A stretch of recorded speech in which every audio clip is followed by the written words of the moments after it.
हम मौजूद हैं ऑल इंडिया मजलिस इत्तेहादुल मुस्लिमीन के प्रदेश कार्यालय में।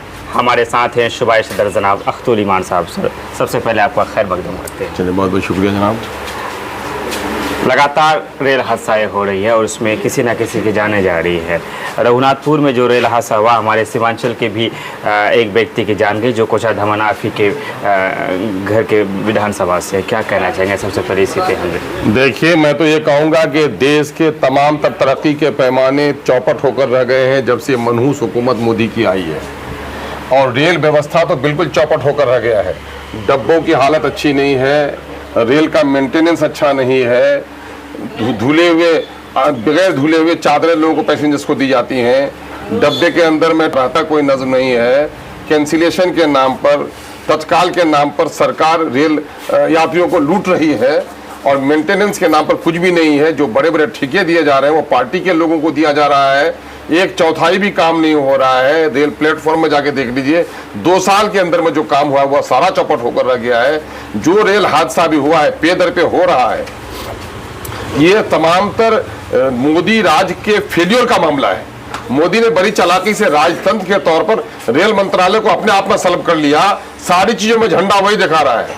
रेल मंत्री अब तक वहां पर नहीं पहुंचा, और ये 10 लाख रुपया मुआवजा दे देना ये कोई मामला नहीं है। यहाँ जो क्षति हुई है, उस ट्रेन की का जो टूटना हुआ, वह पट्टियां जो फटी है, उसका जिम्मेदार कौन है? ऐसे तमाम तो लोगों को सूली पर लटकाना चाहिए। पिछले दिनों में मोबाइल देखते हुए हादसा हुआ है, वहाँ उड़ीसा का जो हादसा हुआ है इनका, तो पूरे तो ये तमाम तर चीजें माने केंद्र सरकार की रेल पॉलिसी की विफलता है कि रेल के नाम पर अगर पैसे, रेल की कमाई के पैसे लगा दिए जाए तो पटरियां सोने की बन जाएंगी, लेकिन शोषण और दोहन हो रहा है। पैसेंजर्स के तमाम तरह अधिकार को खत्म किया जा रहा है, हादसे हो रहे हैं, और ये जो एक बोगी करोड़ों की बनती है, ये जो 21 बोगियां आज टूटी पड़ी हुई हैं, इसका जो नेशनल लॉस हुआ, इसका जिम्मेदार कौन है? ये सारे लोग, ये हाई लेवल उसमें एक्सपर्ट टीम को गठित करें, और जिन लोगों की त्रुटि की वजह से, जिस ठेकेदार की वजह से पट्टी टूटी, जिस इंजीनियर ने उसको देखा है, जिन जिन लोगों की त्रुटि आई है, ऐसे तमाम तो लोगों को सजा दे। और 10 लाख नहीं, बल्कि आज के दिनों में वो कमाऊ पूत के मर जाने पर 50 लाख रुपए का कम से कम हर्जाना होना चाहिए।